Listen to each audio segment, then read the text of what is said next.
दोस्तों नमस्कार। आज है 18 जुलाई सन 2024 गुरुवार।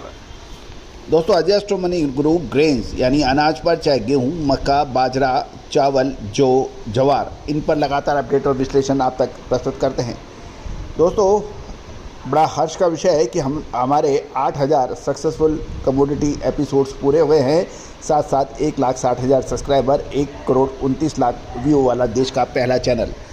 दोस्तों आज के एपिसोड में हम चर्चा करेंगे चावल निर्यात नीति में कुछ बदलाव होने की संभावना बन गई है और मिनिमम एक्सपोर्ट प्राइस भी घटने की संभावना बन गई है। जानिए पूरी रिपोर्ट विस्तार से। दोस्तों आपको हमारा ये चैनल पसंद आता है और आप पहली बार आए हैं और आपको चैनल और एपिसोड की हमारी जानकारियाँ आपको लाभप्रद लगती हैं तो चैनल को सब्सक्राइब करना बिल्कुल ना भूलें। बेल आइकन को ज़रूर पुश कीजिए ताकि हम आपको हर लेटेस्ट जानकारी आपको उपलब्ध करा सकें। साथ साथ हमारा साप्ताहिक अखबार जो कि व्हाट्सएप पे उपलब्ध होगा उसके लिए भी आप संपर्क कर सकते हैं। देश दुनिया की महत्वपूर्ण खबरें एवं उसका विश्लेषण। दोस्तों हम वर्तमान ही नहीं भविष्य का भी करते हैं सटीक आकलन। खबर निकल के आ रही है कि भारत सरकार चावल के विशाल भंडार को कंट्रोल करने और एक्सपोर्ट नीति के में महत्वपूर्ण बदलाव लाने की संभावना बन रही है। सूत्रों की माने तो बासमती चावल के लिए मिनिमम एक्सपोर्ट प्राइस में कटौती की जा सकती है और उबले चावल पर मौजूदा 20% निर्यात ड्यूटी को एक निश्चित शुल्क में बदल दिया जाने की संभावना बन गई है। गौरतलब है कि विश्व के सबसे बड़े चावल निर्यातक भारत माना जाता है और भारत ने साल 2023 में कई चावल के निर्यातों पर प्रतिबंध लगाए जिन्हें साल 2024 तक बढ़ा दिया गया था। अब सरकार बासमती चावल के मिनिमम एक्सपोर्ट प्राइस के मौजूदा $950 प्रति मैट्रिक टन से घटाकर 800 से $850 प्रति मैट्रिक टन करने पर विचार कर सकती है।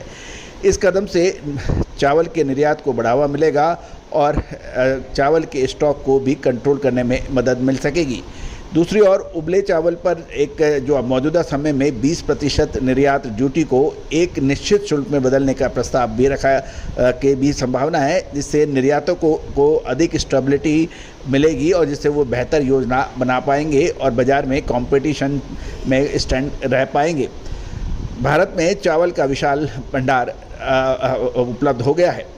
गौरतलब है कि ये पॉलिसी डिसीजन देश में चावल के अभूतपूर्व भंडार को प्रतिबंध करने और के व्यापक प्रयासों का एक हिस्सा है और सरकार का लक्ष्य निर्यात को बढ़ावा देना और घरेलू बाजार में सप्लाई को बैलेंस करने के साथ साथ चावल की कीमतों को स्थिर रखना भी माना जाता है।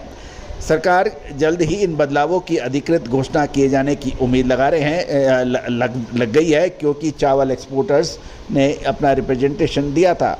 अब देखना ये होगा कि नीतिगत समायोजन वैश्विक चावल बाजार और भारत के कृषि क्षेत्र को कैसे प्रभावित करते हैं।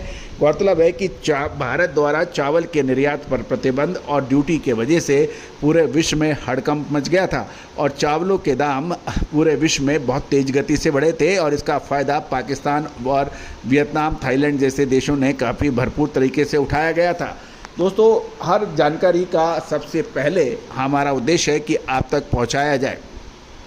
गेहूं के ऊपर भी आपको याद होगा हमने समय से पहले आपको आगाह किया था कि बढ़ते हुए दामों को कंट्रोल करने के लिए सरकार नीतिगत फैसले ले सकती है और उसके बाद गेहूं के पर स्टॉक लिमिट और ओपन मार्केट सेल स्कीम जैसी सरकार कदम ने गेहूं की कीमतों को कंट्रोल करने के लिए कदम उठाए। दालों पर स्टॉक लिमिट लगाना भी उस कदम में शामिल था। दोस्तों ये तो निश्चित है कि जब किसी भी कमोडिटी के भाव अनियंत्रित हो जाते हैं, तेज़ बढ़ जाते हैं तो सरकार उसमें उपभोक्ताओं को, आम जनता को राहत पहुंचाने के लिए उसमें कड़े कदम उठाती है और कई बार ये कड़े कदम फ़ायदेमंद होते हैं लेकिन कुछ व्यापारी और कुछ निर्यातकों के लिए ये भारी पड़ते हैं। लेकिन कुल मिलाकर चावल का मिनिमम एक्सपोर्ट प्राइस को घटाना, वाइल्ड चावल के ऊपर फिक्स ड्यूटी करना, ये एक अच्छा कदम और स्वागत योग्य कदम माना जाना चाहिए। इससे भारत का वर्चस्व विश्व चावल बाज़ार में है वो बना रहेगा। साथ साथ चावल का जो स्टॉक जमा है उसको भी क्लियर करने में मदद मिलेगी। दोस्तों आपको हमारा ये चैनल कैसा लगता है अपनी प्रतिक्रिया अवश्य दीजिएगा। साथ साथ गेहूं, चावल, मक्का, बाजरा, जौ, इन सभी पर विशेष रिसर्च रिपोर्ट के लिए आप संपर्क कर सकते हैं जो सहयोग राशि अदा करने पर उपलब्ध हो पाएगी। साथ साथ हमारा साप्ताहिक न्यूज़पेपर ग्लोबल बिजनेस न्यूज़ को भी आप सब्सक्राइब कर सकते हैं, जिसका शुल्क मात्र 3000 रुपये वार्षिक रखा गया है। दोस्तों, इसमें 3000 रुपये वार्षिक के अंदर आपको हर सप्ताह